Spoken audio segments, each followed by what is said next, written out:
Welcome my dear students. আজকে একটি গুরুত্বপূর্ণ পোরশন নিয়ে তোমাদের সঙ্গে আলোচনা করব। অর্থাৎ আজকের আলোচনার বিষয়বস্তু হলো আয়নীয় যৌগে সমযোজী ধর্মের বিকাশ এবং ভাজানের সূত্র। এখন আমাদের মনের মধ্যে প্রশ্ন আসতে পারে, স্যার আয়নীয় যৌগে সমযোজী ধর্মের বিকাশ বলতে অর্থাৎ অনেক যৌগ আছে যেখানে সমযোজ্যতা এবং তড়িযোজ্যতা উভয় প্রকার ধর্মই লক্ষ্য করা যায়। এখন তোমাদের মধ্যে এই প্রশ্ন আসতে আরো পারে কি, যে স্যার তাহলে ওই ধরনের যৌগকে আমরা তড়িযোজী যৌগ বলবো না সমযোজী যৌগ বলবো? একটু জেনে নাও। যদি দেখা যায় ওই যৌগের মধ্যে সমযোজী চরিত্রের প্রভাবটা অনেক বেশি অর্থাৎ প্রাধান্য পাচ্ছে, তখন তাকে আমরা বলবো সমযোজী যৌগ। আর যদি দেখা যায় ওখানে আয়নীয় চরিত্রের প্রকাশ পাচ্ছে বেশি, তখন তাকে আমরা আয়নীয় যৌগ বা তড়িৎযোজী যৌগ রূপে বিবেচিত করব। এখন আমাদের প্রশ্ন আসতে পারে, স্যার তাহলে এই আয়নীয় এবং সমযোজ্যতা কোনটার প্রাধান্য পাবে এটা আমরা বুঝবো কিভাবে? অর্থাৎ এর কি কোনো পদ্ধতি রয়েছে? দেখো, এটা নিয়েই আজকে আমাদের আলোচনা। অর্থাৎ আয়নীয় কেলাসের মধ্যে আমরা কি দেখতে পাই? ক্যাটায়ন আর অ্যানায়ন। অর্থাৎ ক্যাটায়নের এই অ্যানায়ন এরা দুজন সাম্য অবস্থায় থাকে, অর্থাৎ সাম্য দূরত্বে অবস্থান করে কোনো আয়নীয় যৌগে বা তড়িৎযোজী যৌগে।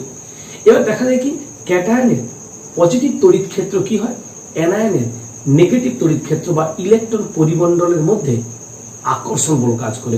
যদিও তার নিউক্লিয়াসের সঙ্গে বিকর্ষণ বল কাজ করে, কিন্তু যেহেতু এই অ্যানায়নের ইলেকট্রন পরিমণ্ডলের মধ্যে ক্যাটায়ন চলে আসে, তার ফলে কি হয় না, অ্যানায়নের ইলেকট্রন পরিমণ্ডলের বিকৃতি বা ডিফরমেশন ঘটে। আর এই বিকৃতি বা ডিফরমেশন হওয়ার ঘটনাটাকেই বলা হয় পোলারাইজেশন বা ধ্রুবায়ন। এই শব্দটা ভীষণ ইম্পর্টেন্ট আজকের জন্য, এই ধ্রুবায়ন বা পোলারাইজেশন। এখন আমাদের মনে রাখতে হবে, এই ক্যাটায়ন দ্বারা অ্যানায়নের যে গোলাকার আকৃতির বা গোলাকাকৃতির ইলেকট্রনের পরিমণ্ডলের বিকৃতি ঘটানোর ক্ষমতাকেই আমরা বলবো ক্যাটায়নের পোলারাইজিং পাওয়ার বা ধ্রুবায়ন ক্ষমতা। আর এই বিকৃতি হওয়ার প্রবণতাকেই আমরা বলবো ধ্রুবীয়তা বা পোলারাইজিবিলিটি অ্যানায়নের। এখন একটা চিত্র দিয়ে আমরা কি করতে পারি, এই ঘটনাটাকে সুন্দরভাবে বোঝার চেষ্টা করতে পারি। তাহলে চলো আমরা চিত্র দিয়ে বোঝার চেষ্টা করি পোলারাইজেশন বা ধ্রুবায়ন। আমরা দুটো জিনিস চুজ করছি, একটা নিচ্ছি আমরা ক্যাটায়ন এবং আরেকটা নিচ্ছি কি অ্যানায়ন। এই যে ক্যাটায়ন আর অ্যানায়ন নিচ্ছি, পরের স্টেপে কি হয় না, ক্যাটায়নটি অ্যানায়নের ইলেকট্রন পরিমণ্ডলের মধ্যে ঢুকে পড়ছে। অর্থাৎ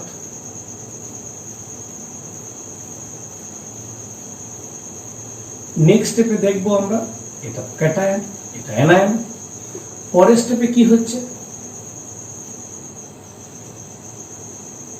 বা এটাকে আমরা এইভাবে করতে পারি,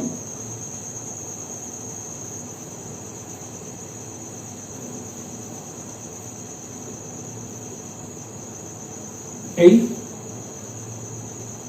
এটা ক্যাটায়ন এটা অ্যানায়ন।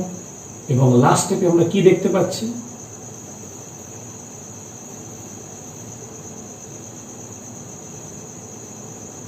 খুব সুন্দরভাবে আমরা বলতে পারি কি না, আস্তে আস্তে করে ক্যাটায়ন অ্যানায়ন ক্যাটায়ন অ্যানায়ন আস্তে আস্তে করে সমযোজী ধর্মের বিকাশটা কিভাবে ঘটছে চিত্রে দেখাচ্ছি। অর্থাৎ এটা কিসের চিত্র? ধ্রুবায়নের ফলে সমযোজী ধর্মের বিকাশ। অর্থাৎ ধ্রুবায়নের ফলে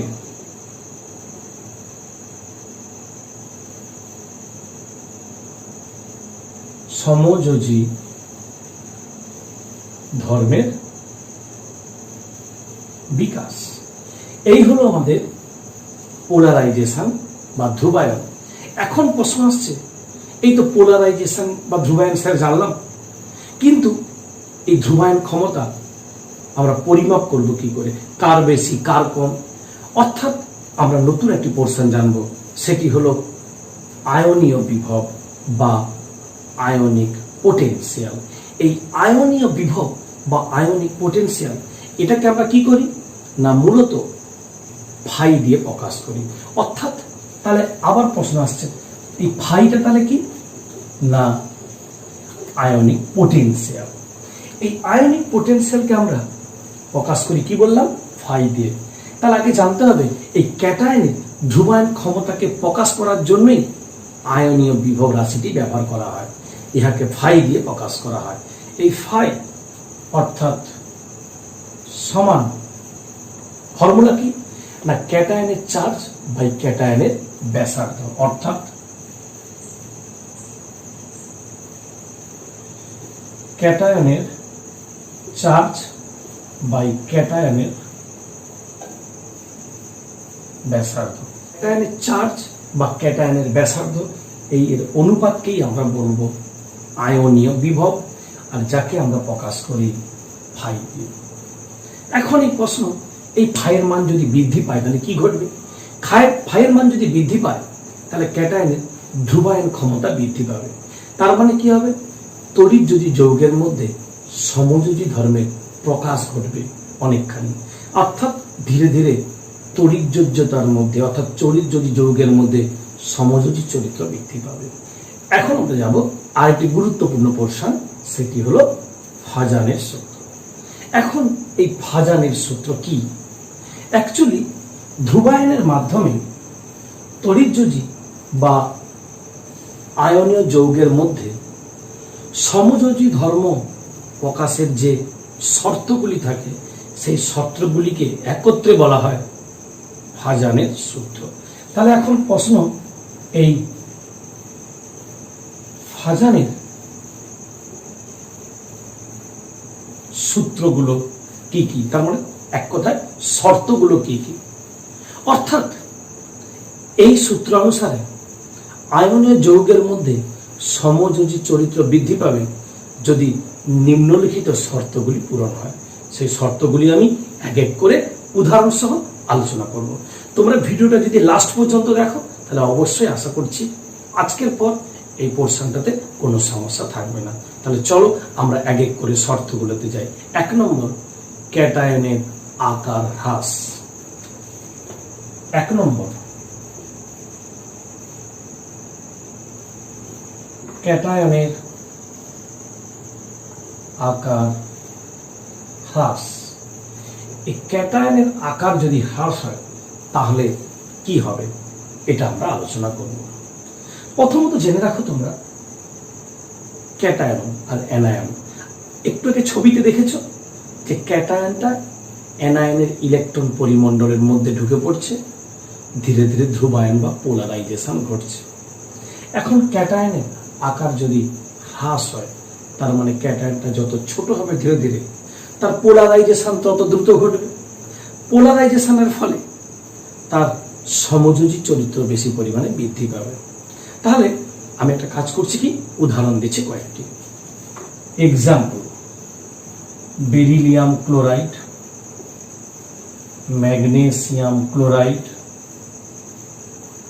স্ট্রনস, ক্যালসিয়াম দিয়ে দিই, ক্যালসিয়াম ক্লোরাইড, স্ট্রনসিয়াম ক্লোরাইড, পরপর চলে এভাবে। কিংবা তোমরা চাইলে বেরিয়াম ক্লোরাইডও নিতে পারো, অসুবিধার কিছু নেই। সেটা বেরিলিয়াম, এটা বেরিয়াম।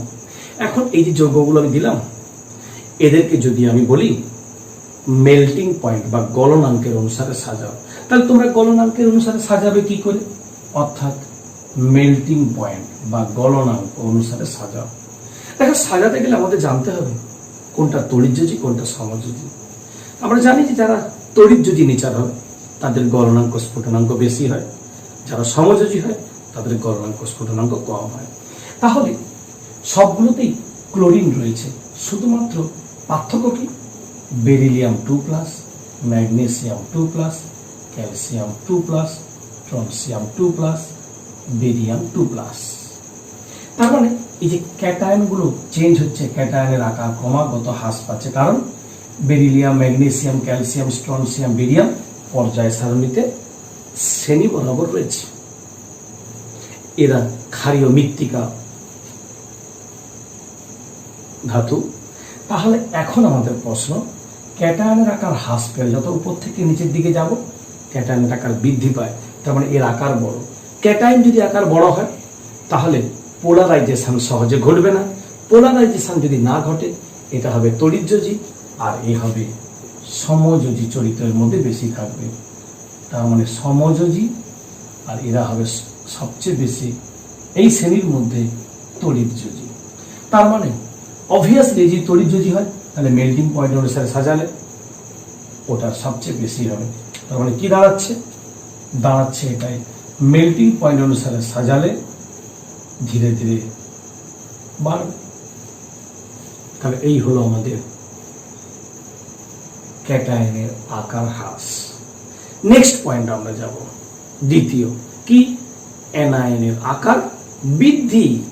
অর্থাৎ 2 নম্বর পয়েন্টে আমরা যাচ্ছি, সেটি হলো অ্যানায়নের আকার বৃদ্ধি।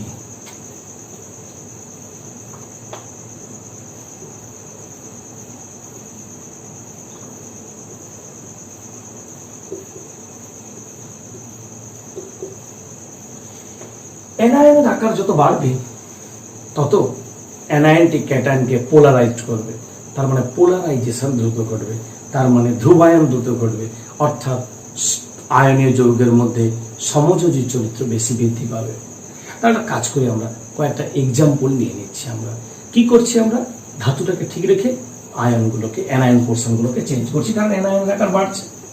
তাহলে নিলাম calcium fluoride, calcium chloride, calcium bromide, calcium iodide. যদি আমরা এদেরকে মেল্টিং পয়েন্ট অর্থাৎ গলনাঙ্কের অনুসারে সাজাতে বলি, তাহলে আমরা কিভাবে পাবো?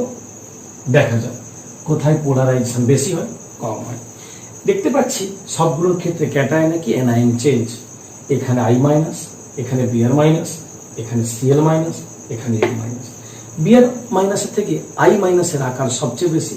অ্যানায়ন যেখানে বড়, একই ক্যাটায়নকে তত দ্রুত সহজে পোলারাইজেশন ঘটায়, ফলে এখানে পোলারাইজেশন বেশি ঘটবে, মানে সমযোজী চরিত্র এখানে বেশি বৃদ্ধি পাবে।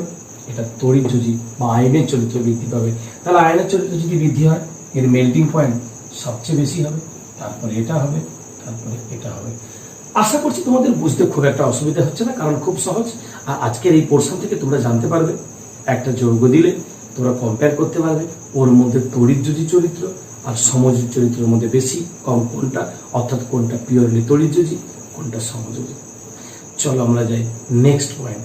আমরা 1 এবং 2 করলাম, এবারে যাব আমরা 3 নম্বর পয়েন্ট, ক্যাটায়ন বা অ্যানায়নের চার্জের মাত্রা বৃদ্ধি।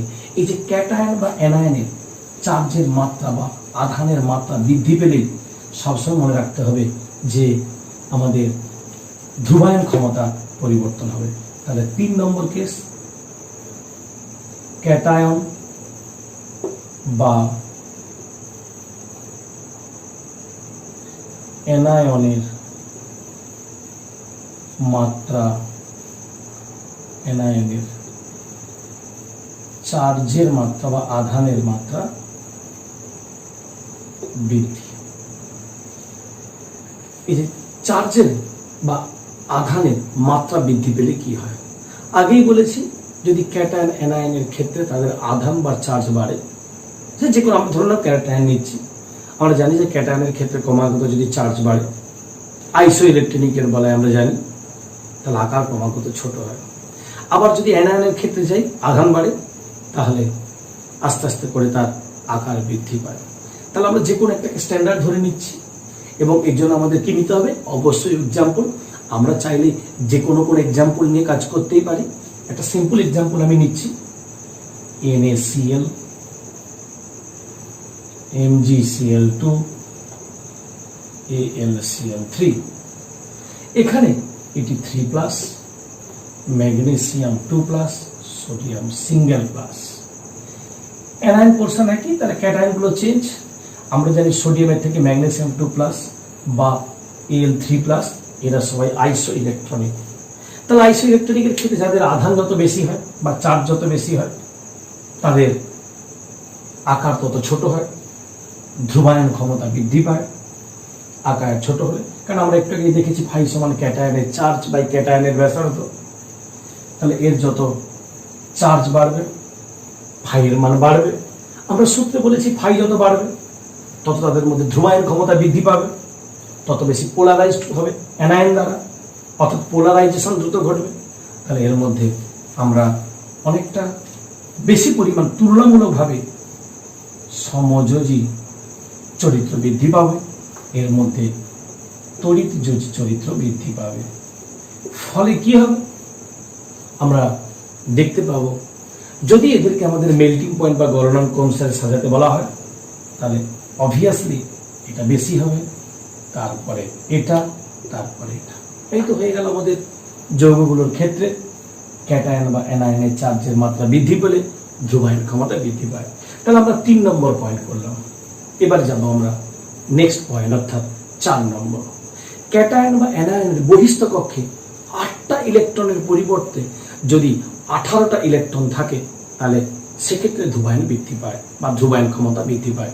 তার মানে শর্টে বললে 8-এর পরিবর্তে 18টা ইলেকট্রন কোথায়, না বহিস্থ কক্ষে। তার মানে যে পয়েন্টটা নিয়ে আমরা এখন আলোচনা করব সেটি হলো, সংক্ষেপে লিখলে আমরা 8টির পরিবর্তে 18টি ইলেকট্রন, অর্থাৎ 0.4 বহিস্থ কক্ষে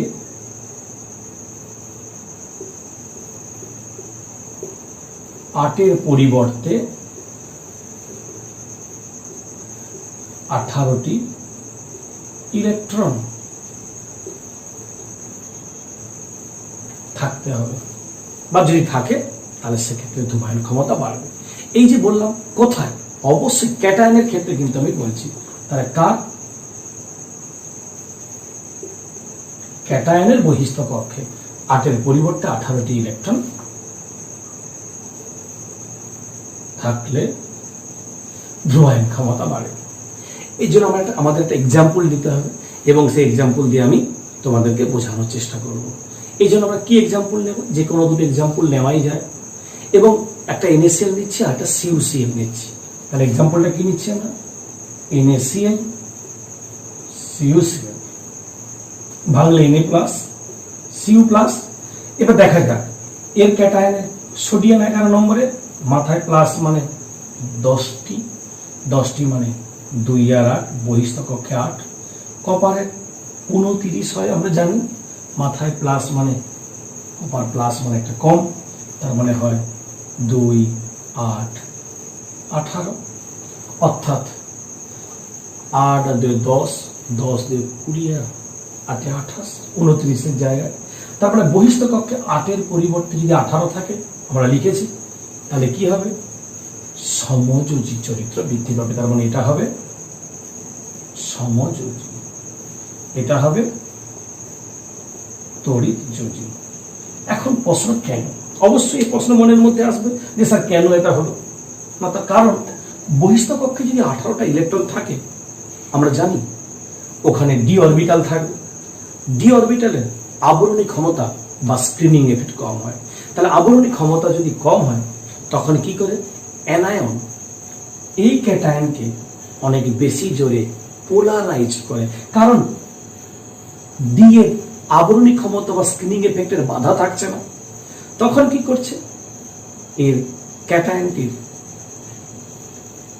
প্লাস তড়িৎ ক্ষেত্রটিকে অ্যানায়ন ইলেকট্রন পরিমণ্ডল দ্বারা অনেক বেশি পরিমাণে আকর্ষণ করে। তার ফলে কি হয়, এখানে সমযোজী চরিত্র বৃদ্ধি পায়, অর্থাৎ পোলারাইজেশন ভালো হয়। এই পোলারাইজেশন ভালো হওয়ার ফলে কি হয়, এই সমযোজী। তাই যদি মেল্টিং পয়েন্ট বা গলনাঙ্কের বিচার করি আমরা, এ হবে ফার্স্ট, এ হবে সেকেন্ড। তার মানে এ হবে তড়িৎযোজী, এ হবে সমযোজী। আজকে আমরা এর অ্যাপ্লিকেশনে যাব। সবসময় আমরা মেল্টিং পয়েন্ট কেন করবো, আমরা চাইলে দ্রাব্যতা করতে পারি, অন্য কোনো প্রভাব করতে পারি, সেগুলো আসবো পরে। আমি মেল্টিং পয়েন্ট ধরে ধরে বোঝানোর চেষ্টা করছি। এবার চলে যাই আমরা নেক্সট পয়েন্ট, অর্থাৎ 5 নম্বর পয়েন্ট। এই 5 নম্বর পয়েন্টে কি রয়েছে না, মাধ্যমে পরাবৈদ্যুতিক ধ্রুবক, যাকে বলবো ডাই ইলেকট্রিক কনস্ট্যান্ট, অর্থাৎ এই পরাবৈদ্যুতিক ধ্রুবকের মান যত কম হবে, তত তাদের মধ্যে কি হবে না, পোলারাইজেশন তত বেশি হবে। তাহলে আমরা আসতে পারি নেক্সট পয়েন্ট, মাধ্যমের পরাবৈদ্যুতিক ধ্রুবকের মান কম, অর্থাৎ মাধ্যমের পরাবৈদ্যুতিক বৈদ্যুতিক ধ্রুবকের মান কম। এখন প্রশ্ন আসছে, এই পরাবৈদ্যুতিক ধ্রুবককে আমরা অনেক সময় এপসাইলন দিয়ে প্রকাশ করি। এই পরাবৈদ্যুতিক ধ্রুবক এটার মান কোন ক্ষেত্রে বেশি, কোন ক্ষেত্রে? আসলে দ্রাবকগুলো দু ধরনের হয়, একটা পোলার, একটা নন পোলার। পোলার মানে ধ্রুবীয়, নন পোলার মানে অধ্রুবীয়। দেখা গেছে পোলার মাধ্যম যেগুলো, বিশেষ করে জল, এগুলোকে বলবো পোলার। নন পোলারের জন্য অন্য সলভেন্ট রয়েছে, বেনজিন, বেনজিন, কার্বন টেট্রাক্লোরাইড, এইসব হচ্ছে নন পোলার। তাহলে পোলার মাধ্যমের ক্ষেত্রে ডাই ইলেকট্রিক কনস্ট্যান্টের মান বেশি, আর যেগুলো নন পোলার বা অধ্রুবীয় তাদের ক্ষেত্রে ডাই ইলেকট্রিক কনস্ট্যান্টের মান কম। তাহলে ডাই ইলেকট্রিক কনস্ট্যান্টের মান যাদের কম, অর্থাৎ নন পোলার সলভেন্টের ক্ষেত্রে আমরা কি করব না, তাদের বেলায় দেখা গেছে তারা সমযোজী ধর্মের প্রেফার করছে, অর্থাৎ সমযোজী চরিত্রকে প্রেফার করছে বেশি পরিমাণে। আর যদি ফাইয়ের মান বেশি হয় তাহলে সেক্ষেত্রে তারা তড়িৎযোজী যৌগের ধর্মকে প্রেফার করছে বেশি। তাহলে এর সাহায্যেও আমরা বিচার করতে পারি। আমরা এই যে যতগুলো বললাম পরপর শর্ত, এ সবই হলো ভাজানের সূত্র। এখন আমরা যাব আজকের আলোচনার শেষ পোর্শন। শেষ পোর্শনটা কি? ভীষণ ইন্টারেস্টিং। কেন না, এই যে আমরা পোলারাইজেশন শিখলাম, তার অ্যাপ্লিকেশন প্রয়োগ করব আমরা, অর্থাৎ ধ্রুবায়ন বা পোলারাইজেশনের ফলে যৌগের ধর্মের পরিবর্তন। এই যে যৌগের ধর্মের পরিবর্তন চেঞ্জ হবে, কিভাবে চেঞ্জ হবে? অর্থাৎ কখনো গলনাঙ্কের চেঞ্জ, কখনো দ্রাব্যতার চেঞ্জ, কখনো তাদের স্থায়িত্ব বা তাপীয় স্থায়িত্বের চেঞ্জ, এইগুলো আমরা এক এক করে আলোচনা করব। তাহলে 1 নম্বর, গলনাঙ্কের প্রভাব। নাম্বার 1,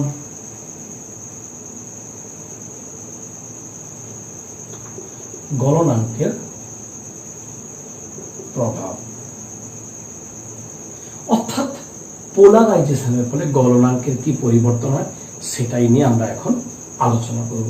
এর জন্য আমরা এক্সাম্পল নেব। এক্সাম্পল চাইলে তোমরা যে কোনো এক্সাম্পল নিতে পারো, sodium fluoride, sodium chloride, sodium bromide, sodium iodide, যে কোনো। ধরে নিচ্ছি আমরা sodium fluoride, sodium chloride, sodium bromide, sodium iodide. Fluorine, chlorine, bromine এগুলো চেঞ্জ হচ্ছে। আমি আগেই বলেছি আয়োডিনের আকার বড়, আয়োডিনের আকার অর্থাৎ অ্যানায়ন যদি বড় হয়, দ্রুত পোলারাইজেশন ঘটাবে ক্যাটায়নকে, তার ফলে এদের মধ্যে সমযোজী ধর্মের প্রকাশ ঘটবে। এখানে তড়িৎযোজী, তাহলে এই যদি তড়িৎযোজী হয় আর এই যদি সমযোজী হয়, তাহলে গলনাঙ্কের প্রভাবে এর গলনাঙ্ক সবচেয়ে বেশি, তারপরে সোডিয়াম ক্লোরাইড, তারপরে ধীরে ধীরে কমে যাচ্ছে গলনাঙ্ক বা মেল্টিং পয়েন্ট। এই যে ধীরে ধীরে সোডিয়াম ফ্লোরাইড থেকে কমে গেল sodium chloride, sodium bromide, sodium iodide, তার কারণ একটাই, পোলারাইজেশন। নাম্বার 1। নাম্বার 2 কি? এটা আমরা আগে আলোচনা করেছি বলে সংক্ষেপে করলাম। নাম্বার 2 কি? দ্রাব্যতার প্রভাব, অর্থাৎ দ্রাব্যতার প্রভাব। এই দ্রাব্যতা কি করে চেঞ্জ হয় আমরা আগে একটু আমাদের স্পষ্ট ধারণা করে নেওয়া দরকার।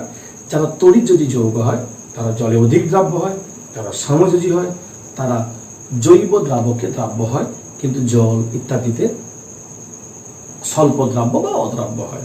তাহলে আমাদের এখন জানতে হবে এই দ্রাব্যতার প্রভাব বিভিন্ন স্যাম্পলের ক্ষেত্রে। আমরা ধরে নিচ্ছি জলে দ্রাব্যতার কথাই বলছি নর্মালি, তাহলে সেক্ষেত্রে দ্রাব্যতা বাড়বে না কমবে? অর্থাৎ আমাদের অনেকগুলো যৌগ দিয়ে বললো দ্রাব্যতার ক্রমে সাজাও, তাহলে আমরা কি মুখস্থ করবো? একদম না। মুখস্থ করলে মনে রাখতে পারবো নাকি? আমি যে এক্সাম্পলটা দিয়ে করছি সেটাই পরীক্ষায় পড়বে এমন তো কোনো বাধ্যবাধকতা নেই। তাই আমাদের কি করতে হবে? কারণটা বুঝতে হবে। তাহলে আমরা যে কোনো যৌগ দিলেই যদি আমাদেরকে দ্রাব্যতার ক্রমে সাজাতে বলে, বা যদি বলে এদের মধ্যে কে সব থেকে বেশি সলিউবল বা দ্রাব্য, আমরা সব বিচার করতে পারবো। তাহলে আমরা কয়েকটা এক্সাম্পল নিচ্ছি। AgF, AgCl, AgBr এক্সাম্পল নিচ্ছি। AgF, AgCl, AgBr, AgI। এবার দেখা যাক, সবগুলোতেই সিলভার রয়েছে, কিন্তু অ্যানায়ন পার্টটা change. Fluorine, chlorine, bromine, iodine. আমরা আগেই বলেছি আয়োডিনের আকার বড়। আয়োডিনের আকার যদি বড় হয় সেম সাইজের সিলভারকে আয়োডিন অনেক বেশি পোলারাইজেশন ঘটাবে, ফলে পোলারাইজেশনের ফলে সমযোজী চরিত্র বৃদ্ধি পাবে। তার মানে যদি সমযোজী হয় জলের দ্রাব্যতা কম হবে, এই যেহেতু তড়িৎযোজী হবে এর জলের দ্রাব্যতা, তাহলে দ্রাব্যতার নিয়ম অনুযায়ী এটা সবচেয়ে বেশি, তারপরে এটা, তারপরে এটা, অর্থাৎ AgF, AgCl, AgBr এবং সর্বশেষ থাকছে কি AgI। তার মানে এ সমযোজী, তড়িৎযোজী। এই জন্যই এ জলে অধিক দ্রাব্য, এ কম দ্রাব্য, এটাই কারণ। তাহলে আমি এই এক্সাম্পল দিলাম বলে এটাই পরীক্ষায় পড়বে এমন কোনো বাধ্যবাধকতা নেই, যে কোনো এক্সাম্পল পড়তে পারে। আমরা যদি নিয়মটা জানি অবশ্যই সাজিয়ে ফেলতে পারবো, তাই তো কোনো প্রবলেম নেই, টেনশনের কিছু নেই। দেখে যাও এবং বোঝো মন দিয়ে, ইজি লাগবে চ্যাপ্টারটা। এবার যাব 3 নম্বর, ধাতব কার্বনেটের তাপীয় স্থায়িত্ব। অর্থাৎ 3 নম্বরে যাব কি আমরা, ধাতব কার্বনেটের তাপীয় স্থায়িত্ব।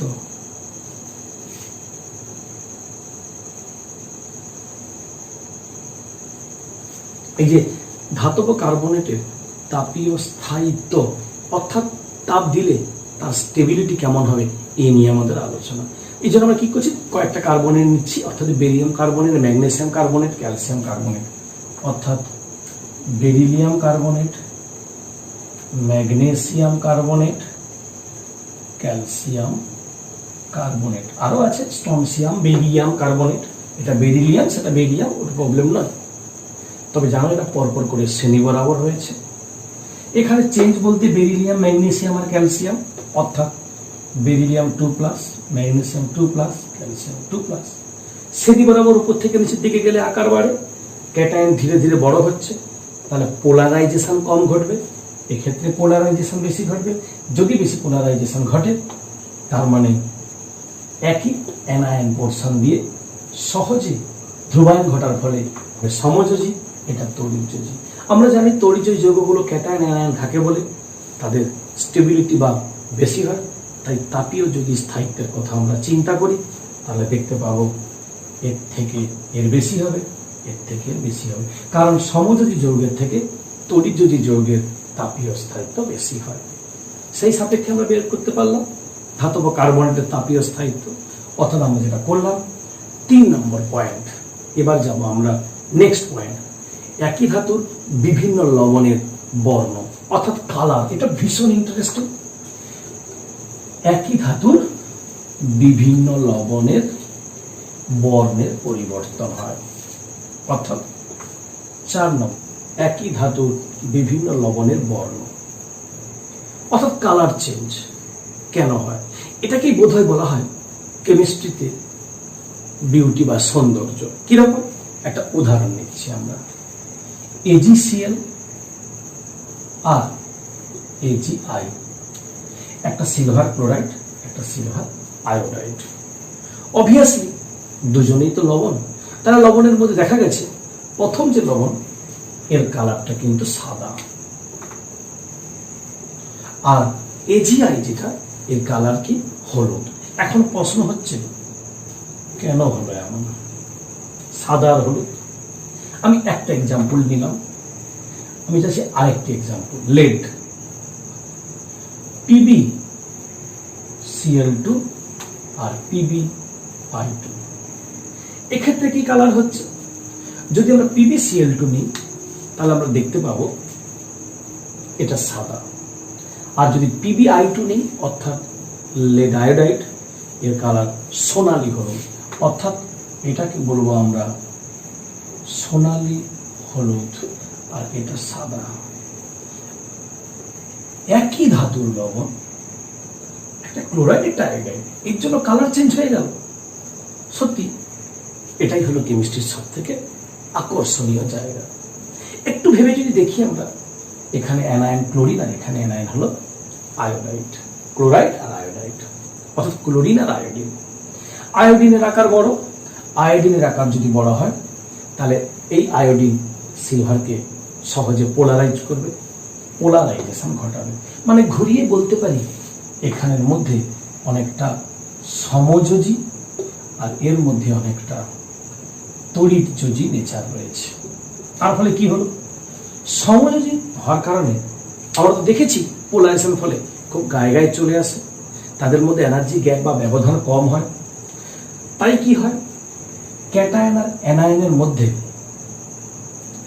অ্যানায়নের মানে ভর্তি অরবিটাল থেকে ক্যাটায়নের খালি অরবিটালের ইলেকট্রনের ক্ষণিক স্থানান্তরণ ঘটে। কিন্তু এনার্জি গ্যাপ কম হয়, এই ইলেকট্রনের ট্রানজিশন বা স্থানান্তরণের জন্য যে এনার্জি দরকার হয়, এই ভিজিবল রিজিয়ন থেকে এনার্জি অ্যাবজর্ব করে। অ্যাবজর্ব করার ফলে কি হয়, যেহেতু এনার্জি কম তাই তার পরিপূরক বর্ণ হলুদ হয়, তাই হলুদ দেখতে পাই।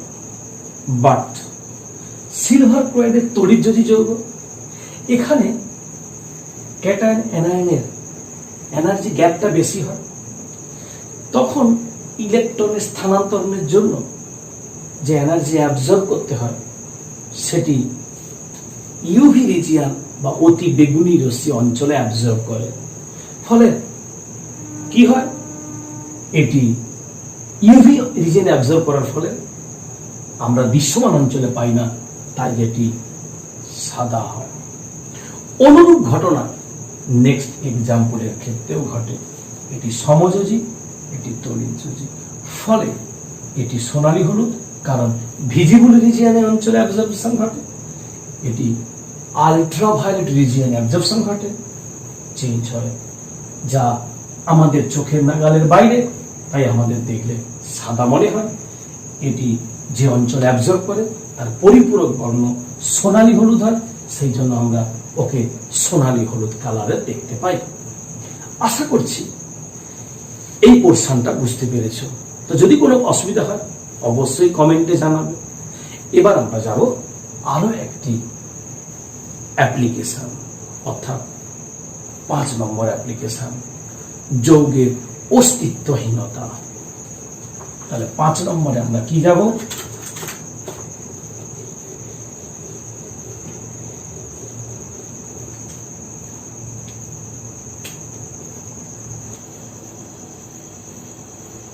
যৌগের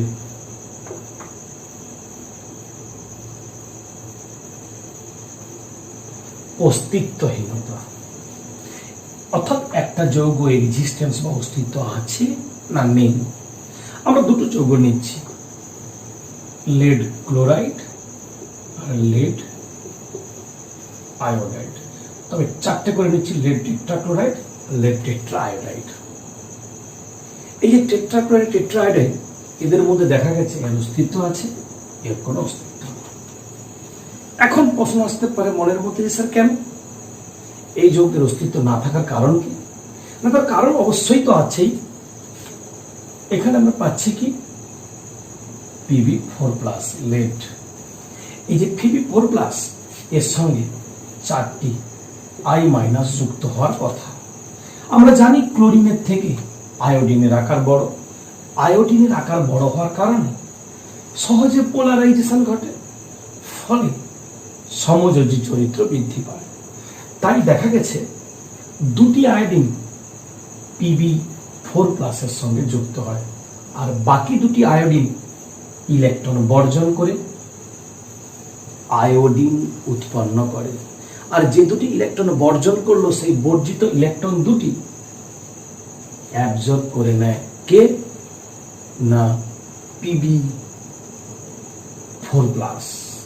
সে অ্যাবজর্ব করে কি করে, Pbi2 উৎপন্ন করে, আর আয়োডিন নির্গত হয়। অর্থাৎ যেটা বলতে চাইছি আমি, PbI4 থেকে হয় PbI2 প্লাস আয়োডিন উৎপন্ন হয়। তার মানে এই কারণেই PbI4 এর কোনো এক্সিস্টেন্স বা অস্তিত্ব নেই। কিন্তু PbCl4 এর ক্ষেত্রে ক্লোরিনের আকার ছোট হয়, ধ্রুবায়ন তত বেশি সহজে ঘটে না, অর্থাৎ সমযোজী ধর্মের প্রকাশ কম হয়। তাই ক্লোরিনের আকার ছোট হয়, ক্লোরিন Pb4+ এর সঙ্গে 4টে ক্লোরিন যুক্ত হয়ে গিয়ে PbCl4 পাওয়া যায়, যার বাস্তব এক্সিস্টেন্স বা অস্তিত্ব আছে, কিন্তু এখানে সেই অস্তিত্ব নেই। তাহলে এই যে আমরা একটা যৌগ আদৌ এক্সিস্ট হবে কি হবে না বাস্তবে, সেটাও কিন্তু আমরা পোলারাইজেশনের অ্যাপ্লিকেশনের ফলে পাই। তাহলে আজকের আমাদের আলোচনার বিষয়বস্তুর উপর ভিত্তি করে যেটুকু আলোচনা হলো, আশা করছি তোমরা সবাই বুঝতে পেরেছ। এরপর এই অংশটার উপর ডিপেন্ড করে তোমরা যে কোনো যৌগের দ্রাব্যতার সাজাতে বললে, স্থায়িত্বের সাজাতে বললে, মেল্টিং পয়েন্ট বা গলনাঙ্কের ক্রমে সাজাতে বললে আশা করছি পারবে। কোনো মুখস্থ করবে না, কারণ বুঝিয়ে করলে বোঝার ফলে মনে থাকবে, আননোন কোশ্চেনও ট্যাকেল করতে পারবে। তাহলে আজকের যে অংশটা আমরা আলোচনা করলাম, সেই আলোচনায় আমরা কতখানি শিখলাম এটার উপর, বা এই অংশটা আমাদের বোঝার জন্যই আমরা দুটো এমসিকিউ কোশ্চেন করব, আর এই দুটি এমসিকিউ কোশ্চেনের অ্যান্সার তোমাদের কমেন্টে আমাকে জানাতে হবে। তাহলে এখন আমরা যাব সরাসরি এমসিকিউ কোশ্চেনে। কোশ্চেন নাম্বার 1, কোনটির গলনাঙ্ক সর্বাধিক? Option A NaF, option B NaCl, option C NaBr, option D NaI। Next question অর্থাৎ কোশ্চেন নাম্বার 2, কোনটি জলে অধিক দ্রাব্য? Option A AgF, option B AgCl, option C AgBr, option D AgI। আশা করছি এই পোর্শনটাতে কোনো তোমাদের সমস্যা নেই, আর যদি থেকেও থাকে তোমরা অবশ্যই আমাকে কমেন্টে জানাবে, আর এর সঙ্গে একটু বইটাও পড়ে নেবে, তাহলে অনেক ইজি হয়ে যাবে। যদি তোমরা ভিডিওগুলো পরপর স্টেপ বাই স্টেপে দেখতে থাকো, তাহলে কোনো সমস্যা থাকবে না এই চ্যাপ্টারটিতে। তোমাদের সঙ্গে আমার দেখা হবে নেক্সট ভিডিওতে। সবাই ভালো থাকো, সুস্থ থাকো।